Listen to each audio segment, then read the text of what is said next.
Hey there, I'm Rachel Ehring, and you're listening to the Top Music Piano Podcast. Get inspired as we discuss creative resources, trends in piano pedagogy, ways to grow your income and streamline your studio, and new ways to engage your students each week. If you are a teacher who wants to go beyond the method books to create an innovative studio that fosters lifelong music makers, you've come to the right place. Hello, piano teachers. Welcome to the show today. If you are a new listener, I'm so glad that you found us. And if you are a longtime fan of Top Music, thank you for tuning in again. Today on the show, we are going to take a deep dive into integrated music teaching and how to prepare an integrated lesson plan. If you have never heard of integrated piano teaching, you might want to go back and listen to episode 17, where Tim Topham offers 3 steps to teaching an integrated music lesson. My guest today is my longtime friend, Dr. Tsao-Lim. Tsao-Lim is professor of piano at Henderson State University in Arkansas and coordinates the group piano curriculum, as well as teaches applied piano and piano pedagogy. Prior to joining Henderson State University, Dr. Lim taught at Iowa State University and University College Sadaya International in Malaysia. Besides college-level instruction, she has taught students of all ages for almost 40 years. Her primary pedagogical foci include integrated teaching, adaptive teaching, effective learning, and efficient practicing. As an active chamber pianist, Dr. Lim often collaborates with faculty, guest artists, and principal members of the Arkansas Symphony Orchestra.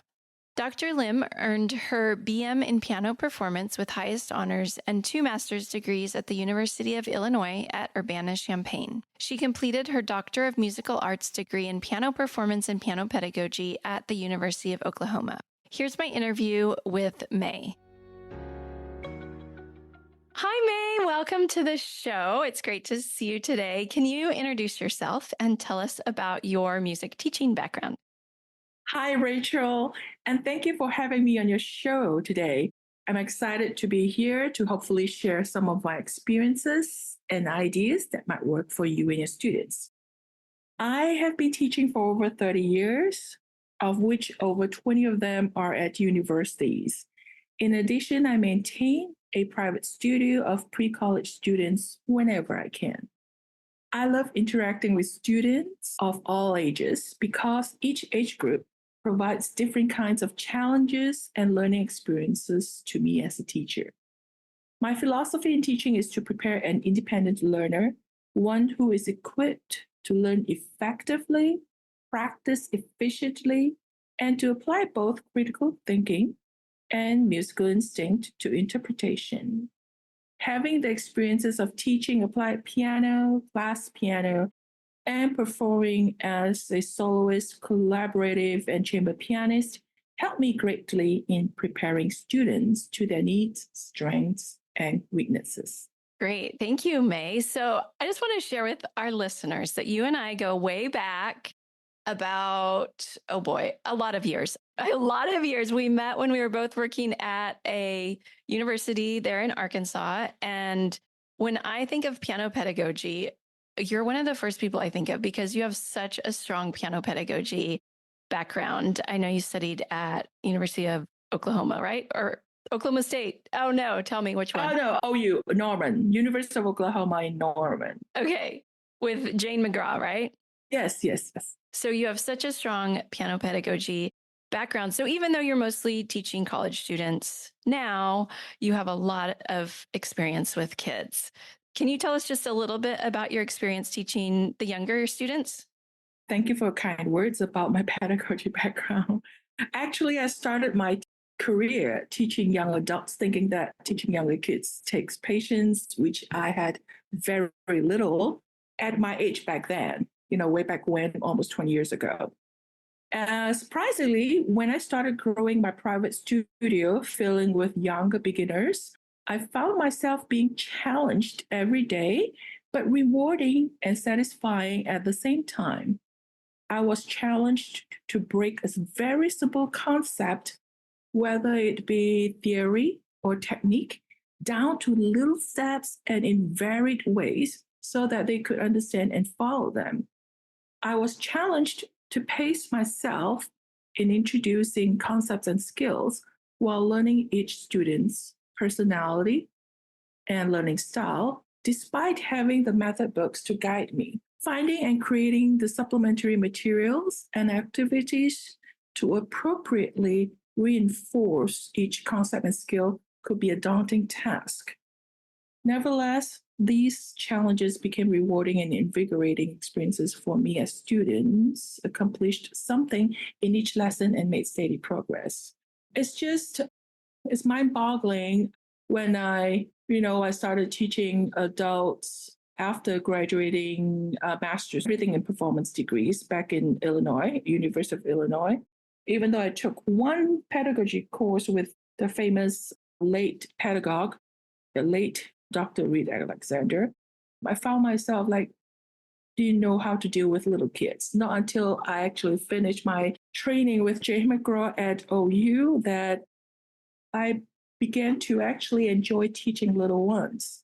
You can learn so much more from little ones than teaching advanced students who already have foundations being taught by other teachers.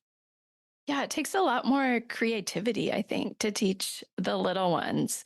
So today we're going to talk about integrated piano teaching. So first of all, can you tell us what your definition is of integrated piano teaching and how it's different from what teachers might typically do in a lesson?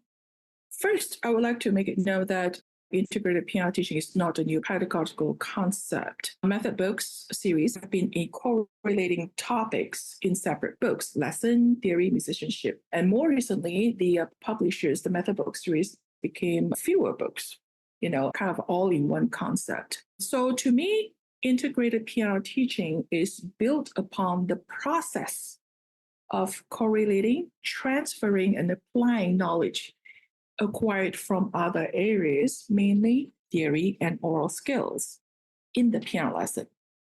In a typical lesson, one tends to focus primarily on the repertoire and maybe technique, while theory and ear training, if at all present, are treated as secondary subjects. My approach to integrated teaching is strongly grounded on theory and aural skills. Notice that I'm using the word aural skills instead of ear training because aural skills is a much preferred term nowadays because it involves a lot of singing. So my approach to integrated teaching is strongly grounded on theory and aural skills. I firmly believe that to better prepare students to learn and perform a new repertoire is to equip them with a good foundation on theory and aural skills. Oftentimes in a master class, when I asked students a question about what and why they were playing, their typical responses were, well, my teacher said this, or that's what's shown on the score. Very seldom will I hear responses like, well, see, the chromatic melody or harmony here actually evokes intensity, or the repetition and sequence calls for a different dynamic level, something like that. With integrated teaching, it is hoped that students will have a better understanding of all elements and their functions in the work that they are studying, so that they can be more well-versed and to also apply critical thinking to think for themselves why things are written that way and why they are performing the piece the way they were doing it. It sounds really great in theory, yes, to do this integrated approach. But I want to get practical today and help teachers understand how they can actually implement this into lessons. So, how do you decide what you're going to teach for a specific student as far as integrating a lesson plan? I go by two ways. One is concept-based, one is repertoire-based. Basically, concept-based is you decide on the topic or skill. What I meant by topic or skill is interval, scale, a chord, and articulation, a touch, slurs. You go through each subject. So once you identify what concept you want to teach, for example, interval, then you go through reinforcing that concept with theory aural skills, technique, improvisation, and composition. So there are 5 areas or subjects that we go through with different kinds of activities to reinforce and introduce a concept. So concept-based, basically, all teachers start with concept-based, whether they know it or not, because as long as we use method book series, they're all concept-based. When you open the table of contents of the lesson book in any piano method book series, you see a list of concepts and skills. They go by steps and skips, and then they go intervals, bigger intervals, and they go by middle C, and those are concepts. And the pieces were written specifically to reinforce those concepts. So whether you know it or not, all teachers who start with method book series are actually teaching concept-based. Repertoire-based is the one that becomes a little bit more difficult, especially when students are transitioning from method book series to the standard repertoire. So it's the teacher's task to identify the elements, the concepts, and skills presented in each repertoire. For example, in standard repertoire, you will never find a piece that includes that deal with only interval of seconds and thirds, like what we used to find in the method books. So you might find a lot of concepts in one piece, and then you have to decide which concept to introduce first and which concept to reinforce and things like that. So that is what I call repertoire based. So you can also be proactive for repertoire based before you present the score to the student, which is my preferred method. I do not like to put the score up in front of the student and ask them to start without me knowing, without me doing the homework, like to guide them what to look for, what to look at, and things like that. So you can be proactive and you can look at, let's say you want to assign a Bach Lieder Prelude. So it's the teachers, to me, as a teacher, I will look at the piece and find out and list all the concepts and skill technique involved to be able to play this piece successfully and learn the piece successfully. And then I will come up with all kinds of activities to introduce and reinforce all these elements, these concepts through the different subjects. Theory comes first, and then oral skills, and then technique, and then followed by improv, and then finally composition. So if you don't mind, I want to go back to the concept-based approach for just a minute. I was wondering if you could give us an example, maybe for a beginning student, of what that would look like and go through those 5 areas that you just mentioned, because I think those are really important for teachers to hear those 5 areas again. I can start off with, for example, young beginners, rhythm. Let's say a new rhythm concept is dotted half. At this point, the students should have already learned quarter notes and half notes, right? Before dotted half. So instead of telling the students, pointing at the note, the dotted half note, and say, this is dotted half note, and it has 3 counts. Instead of doing that, what I would do is using the already learned 2 note values, the quarter notes and the half notes, and on the piano, or make them sing. Okay, this is still theory. I would just want them to understand the theory without seeing the notes first, the actual note. I always believe in sound comes before the term, and feel. Feel means you sing it or you tap it. To reinforce the concept theory, I will actually use activities like singing. I will introduce, review the quarter notes. I'll play some quarter notes and then slowly get into half notes while they sing along, or tap along or clap along. And then I will introduce the new one. And then I'll ask them, I say, how do you feel about this one? Does it feel different? from the other two that you have learned, I will encourage the student to actually express because I really want them to feel the rhythm through singing or body movement, or even walk and stand there and stay there. So that itself, those activities is actually combining theory and ear training, oral skills at the same time. It's hard to separate theory and oral skills because I always combine them together. Sometimes oral skills come first before theory, but they all go together. And you can, for younger age, once you introduce the note, the drawing of the note, the symbol, then you can, for the younger ones, you can make them draw them. A lot of students do not know how to draw the stamp, the direction, and the dot, where to put the dot. And then you can make them draw 3 different flashcards, quarter notes, some quarter notes, and half notes, and the dotted half notes.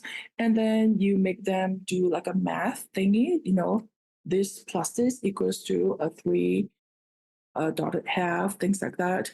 So that is still what I called activities, reinforcing activities to supplement them. Because in a lot of method book series, they only give you very few little exercises and worksheets to reinforce a concept. What we need to do is to supplement with more activities. Singing. A lot of method books do not ask you to sing. Of course, they have lyrics there, and then they ask them to sing while they play the repertoire, but that can be fun, but it is not actually helping the student to feel the rhythm. For example, if a teacher knows the French syllabic, or like, ta, ta, ta, ta, ta, ti, ta, ti, whatever, you can come up with, the strawberry, watermelon, that kind of thing to introduce rhythm, that's fine too. But whatever we do not go through the motion, follow the method books. We just need to supplement. So I would build, back to introducing the dotted half, I would build rhythmic block patterns by doing 3 quarter notes and a set of 3 quarter notes, and then a set of half followed by a quarter, and then a dotted half. So we go through that. You can even prepare flashcards with these 3 sets and ask them to tap without you playing back, and ask them to sing, ask them to do whatever you want them to do. You can ask them to walk according to rhythm. You can flash them the flashcards, show them, okay, perform this set of rhythmic pattern. So by identifying rhythmic pattern will help them understand the relationship between the quarter half and dotted half. By introducing dotted half, we shouldn't just say, okay, now this is dotted half, just play and hold 3 counts. I think if you go through rhythmic blocks, it will help them understand them. And you can also supplement with what I call improv and tech composition, right? Improv, you can just give them 2 4 measures worth of 3/4 meter, of course, or 2 measures worth. It's just, okay, go to, let's say they are already in C, middle C position, use your right hand and play any notes. You in that hand position, improvise with these 3 rhythmic patterns. That includes dotted half. And then composition projects, then you can, same thing, the 3 rhythmic patterns, or you can build more rhythmic patterns. One more, which is a quarter followed by half instead of half and quarter. So you can use a puzzle piece. You ask them to create first a 4 measure composition using these rhythmic blocks. They can repeat any rhythmic block as long as they fill in the 4 measures with these rhythms, and then start with the rhythm, and then they can apply notes. So these are all the things that we can do to reinforce the concept dotted half, and not just play 1 or 2 pieces out of the method books. I have a question about the composition thing. Would you send that home as a project, or would you do that in the lesson, or does it just depend? The theory and oral skills subjects is must and ongoing almost every minute in lesson. The technique is, of course, involved. You have to find appropriate technique to produce the resulting effect of those elements. And then improv, I would do that. Those are quick ones to do in lesson, but not in every lesson. Composition, yes, it is a longer, more time consuming, not necessarily, but you have to start with improv first. If they know how to improvise a two measure based on the elements found in the repertoire or the concept that they learned that day, then you can wait 1 or 2 weeks when they have already learned the new concept and they have been playing repertoire based on that concept. Then only use the composition project as a test, what I call test of knowledge, to combine all elements, other elements, older elements and concepts and skills that they've learned. And then this newer one. And then you say, okay, now you set a parameter, like 8 measure, give me 8 measure. You decide 3, 4, 4, 4. It all depends what you want them to, what is involved. I mean, you can even use a 4/4 meter. They can use a dotted half note in there. Just make sure that you give clear instructions and give enough parameter. Don't just go tell them that go compose something. Say give them 8 measures, give them steps, write down the rhythm, create your rhythmic pattern first. Fill in the rhythm in these 8 measures, and then give them, of course, decide the meter. You can let them choose. You can let them decide. I always love to let my student decide something. They like an ownership, and then decide the meter, and I even let them decide if they're at the point that they have already learned from 2 hand positions, middle C and C position. Then I'll let them choose.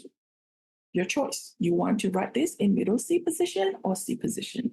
And then the other choices, parameters can be, is this for 1 hand or 2 hands or things like that. So composition, in short, to answer your question, yes, composition is not an everyday, every lesson thing, but it all depends on the student's time and the interest. And maybe once a month, it all depends how many concepts and skills learned at that point. Like I say, it's a test of knowledge. It's like a comprehensive test. I think it's so important too for kids to actually be writing down the music, because you're right. They don't know where the stem goes and where to put the dot and all of those different things. It's a different learning process when they're actually writing it themselves than when they're just reading it on the page. So that's great. When I say composition, it doesn't always have to involve notes. It could be just rhythmic. But the most important thing is, I told my students that make sure you write something that you can play. Yeah. You can perform, you can sing, you can tap, you can clap and count at the same time. So I want to go back to the repertoire-based approach, because like you said, it's a little bit harder to integrate with the repertoire-based approach. So I want to spend a little time talking about that and have you give some examples of how teachers can integrate the repertoire-based approach. You find yourself using this approach when students start transitioning from method books to the standard repertoire, like early, intermediate. And then for me, I think I start transitioning them out after 2P, 3, but I never go to 4 or 5 if there's 4 or 5. So the most important thing is we need to identify in the score, the repertoire, and determine which concept and skill needs reinforcement and introduction. And be proactive rather than reactive. What I meant by reactive is, okay, you assign the student a piece, and then later on, after the students spend, a whole week learning the notes and rhythm, and you find that they're just playing notes that actually do not make sense to them or to you, because we need to be proactive. For example, if a piece is the melody is made up of, basically is all broken chord, make sure the student is aware that this is not a bunch of notes, but they are actually sensible, chords built on based on 2 or 3 chords presented in broken chord manner. So once they know that, I need to actually emphasize the word analyze. Always analyze with the student theoretically. This is why it is important that we teach the students all the proper theory terms like, melody, harmony, phrase, texture, and things like that. Then we speak. Once we speak the same language, the student and us, then we can, tell them that, hey, look at this melody. Then they'll know what to look at. I start using these terms even with my beginners. Of course, I will not say this is a dominant seven chord to a 7-year-old. Definitely, they need to know what a melody is, what a accompaniment or harmony is when they start playing left hand for beginners, things like that. So back to repertoire-based. Let me try my best to use one quite standard piece to play is to demonstrate my point, what repertoire-based is about. So I'm going to play just the first 4 measures of this piece.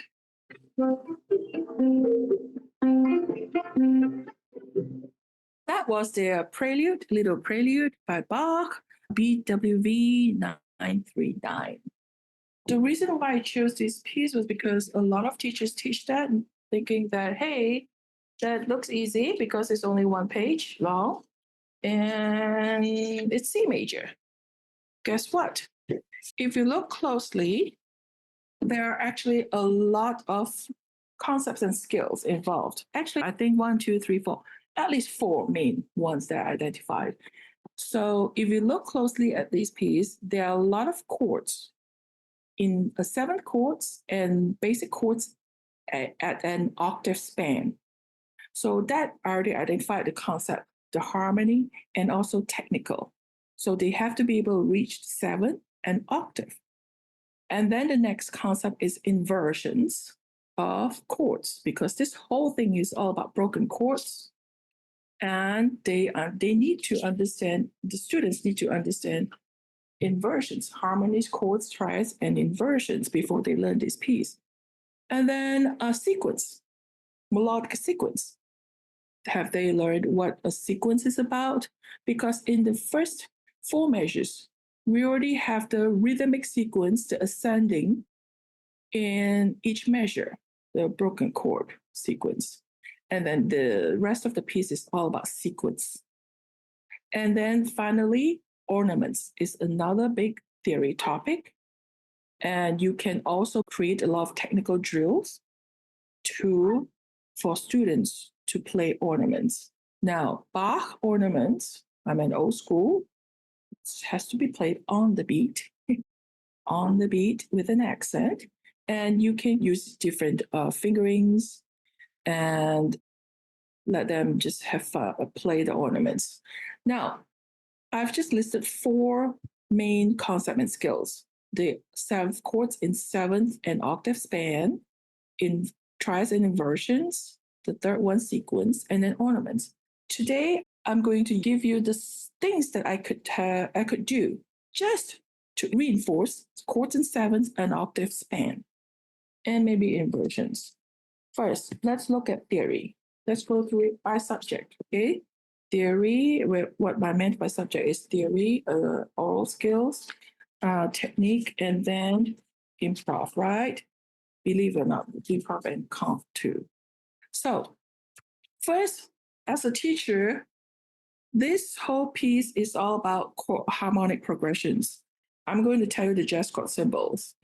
Jazz chord symbols is another one that I actually use a lot with my students, starting as early as even method books, they use jazz chord symbols, even though the inversions were not really accurate.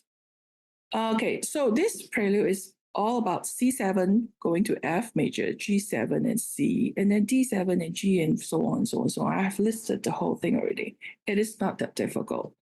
So theory activities, how do we do this? First, we need to introduce the concept of 7th. In this case, it's only a major minor 7, which is the dominant 7.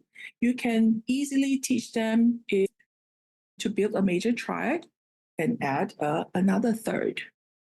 So I wouldn't teach this piece to a student who has no idea what chords are, because this whole piece is based on chords.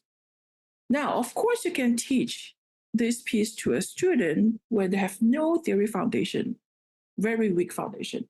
And the result is they are just learning a bunch of notes that do not make sense. So these are the proactive stuff that you can do before you present the score to them. You can teach the dominant 7 chords and ask them to construct the chords on the staff or spell the chords by providing them jazz chord symbols. Depends on the age level, right? And also you can just isolate the chords involved in this piece. For example, there are only C7, G7, D7. There are only 3 dominant 7 chords involved. You can only always drill on these 3 7 chords and make them understand how to spell them, how to draw them on the staff, and how to play them.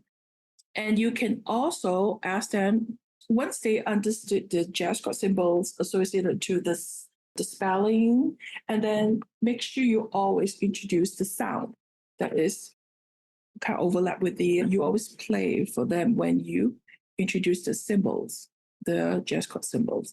And still theory, they can identify, you can present the score, not at the piano, at the table, because some students are so eager to play when you put the score up on them. They just don't look at the whole picture. They immediately want to play the first notes. That's not going to work. So what you do is coloring. You can color. You say, okay, now I have to introduce to you the C7 and D7, G7 chords. Can you identify them in the score? Kind of like a search. Search for the score, search for these 3 chords, and then circle them and highlight them and label them. Or you can use flashcards. If these are the younger kids, but who are more talented, they can play, but you still want them to know the theory behind how the composer wrote the piece. He didn't create the piece note by note. He was thinking the harmonic progressions too. So you can present the flashcards, let's say for younger kids who are not ready to really learn to build the 7 chords themselves, then you just present flashcards, the labels, the symbols only. Just play them, and then for them, and then show them this is C7. So this is a sound and term at the same time, sound and term. And then you can play the entire piece and ask them to flash the cards. Whenever they hear D7 chord, then this is a little bit aural skills too. And also other theory activities, you can error detection on staff. You can play something, ask them to look at measure 2, and then play a wrong note and make them identify the error. So aural skills, same, we're talking about reinforcing the concept in this piece, is to sing, echo sing. You play a broken chord from measure 1, the C7 root position. You play melodically and then harmonically, ask them to sing back. Okay, now, if you ask me, well, I have an 8-year-old very talented Asian kid, right? So, I know Asian is not the only ones nowadays, but they have not learned theory. Their theory is very behind. They're still like a theory book 1. What do I do with this? Singing, and also singing, they might not have the vocal range to sing all this. But when I say aural skills singing as early as long as they can sing, I don't care about whether they're singing out of tune, but I need them to understand the spatial, like, a low and high. If they gave me a low and relative, start with relative pitch, then I'll be satisfied. Or if they really cannot sing, and then ask them to listen and identify with that flashcard that you make if you want to focus on the 3 7 chords there. And also you can play error detection with ears. It's just like an aural theory. And you can have multiple choice written down, or have cutouts. This is what you print the score, and then you cut them out by measures or by phrase, and then ask them to identify when you play a phrase, random order, and ask them to identify where they are, which one, pick up the ones that you hear, things like that. Fingering is very important. For first, without the score, I would talk about the principal basic fingerings for broken chords, for triads in different inversions, right? Or I think this piece mainly all the 7 chords appeared in root position. So teach them the proper fingering for root position dominant 7 chords, both left hand and right hand. And as a drill, a quick drill. After that, ask them to learn how to block from the piece, block each chord and or octave, the inversions. The F major, the C7, it's root position. The F major is actually F over C, second inversion in octave. So if they can identify those, the patterns, then block them. So this is the technique part. So the first 2 measures are C7 and F. Let me play in broken first.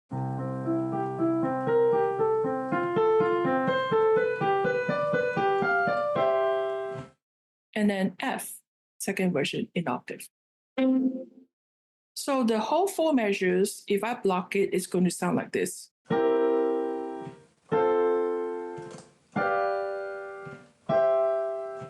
So I always make my students block, but they will not be able to know what to block if they do not understand the theory, right? If they have the theory knowledge that, hey, I see all these are broken chords based on C7, F major, G7, and C major second inversion, then they will be able to block. Of course, for younger ones, if physically they're ready to play, then you circle the notes, the group of notes for them to block. They still need to go through the blocking technique. Blocking technique is very useful. Okay, so that's technique, and you can always also ask them to play the notes in different rhythms, in dotted rhythms and things like that, all different touch. Now, moving on to improv. Same concept. You can use the same harmonic progression based on the first 4 measures, C7, F, G7, C.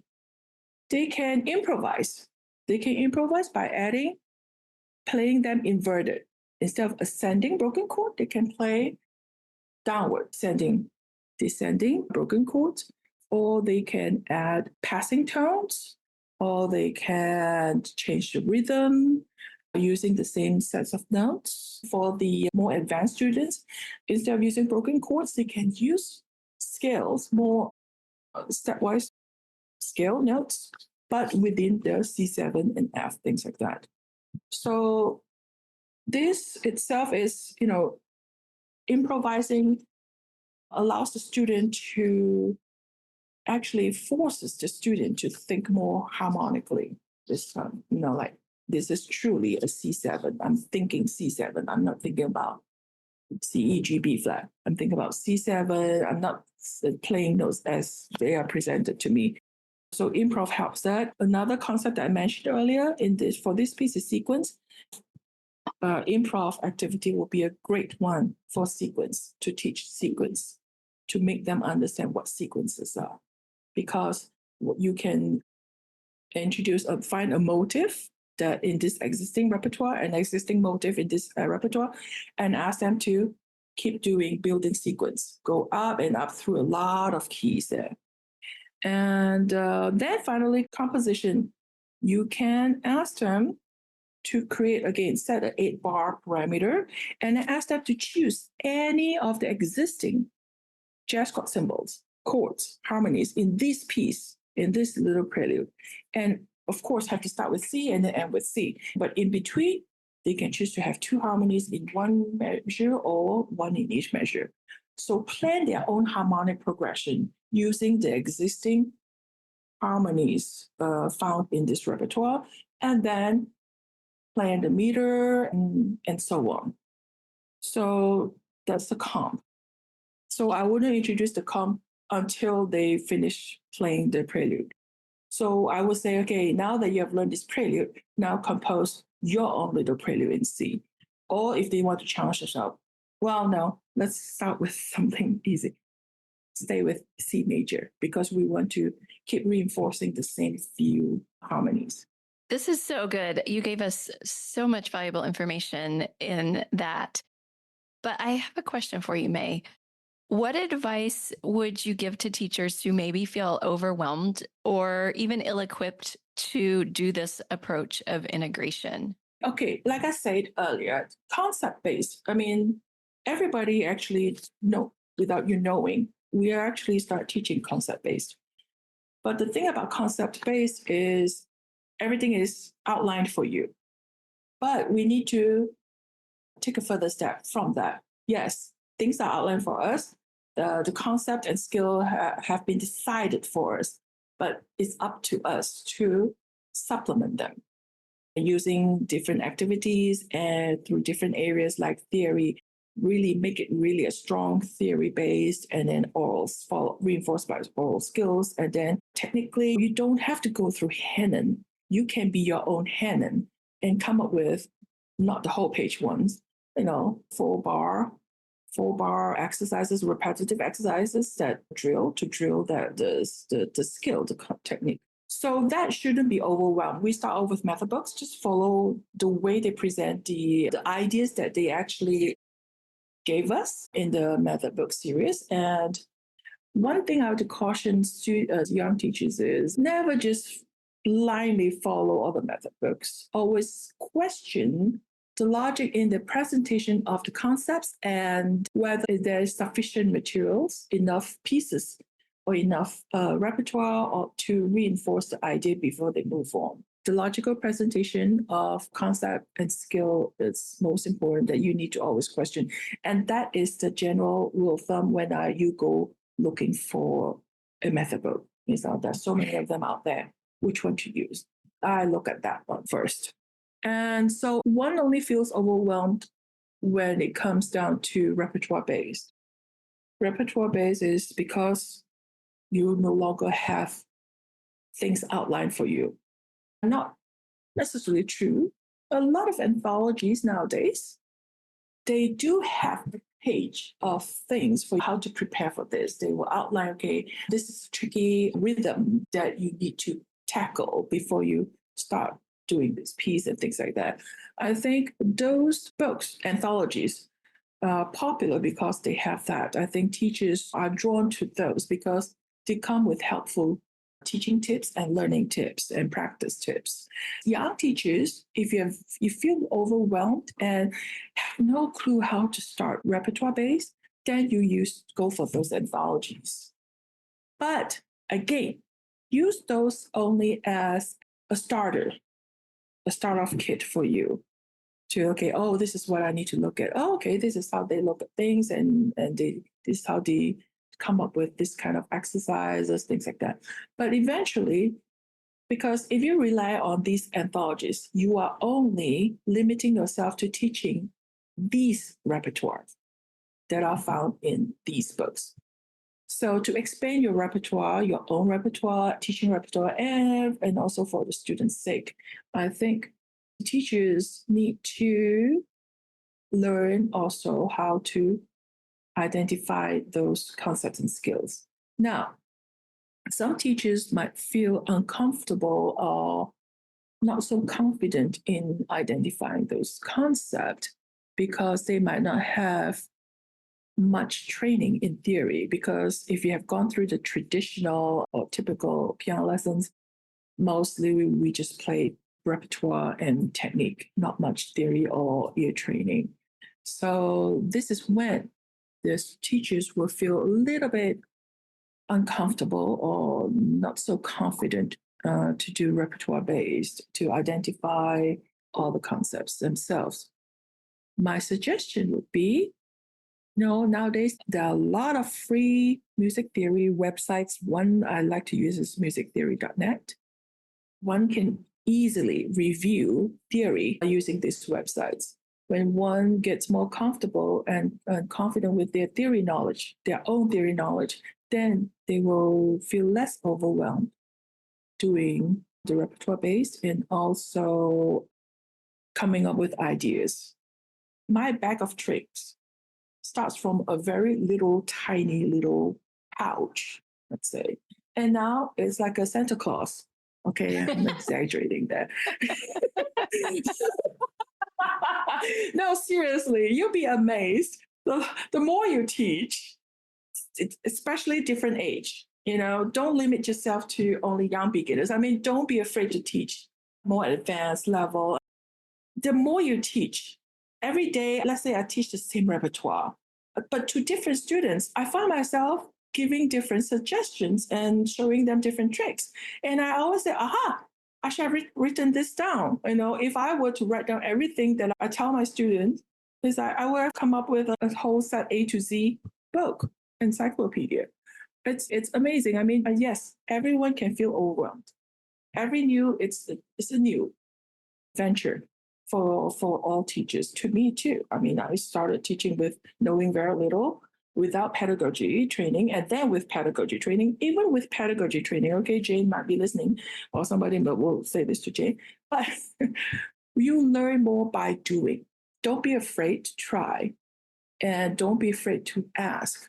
Ask teachers in the area, reach out to teachers. It doesn't have to be in the area. If you have social media, reach out to anybody. And I'm sure you will find somebody who is willing to share their experience and ideas and attend workshops, seminars.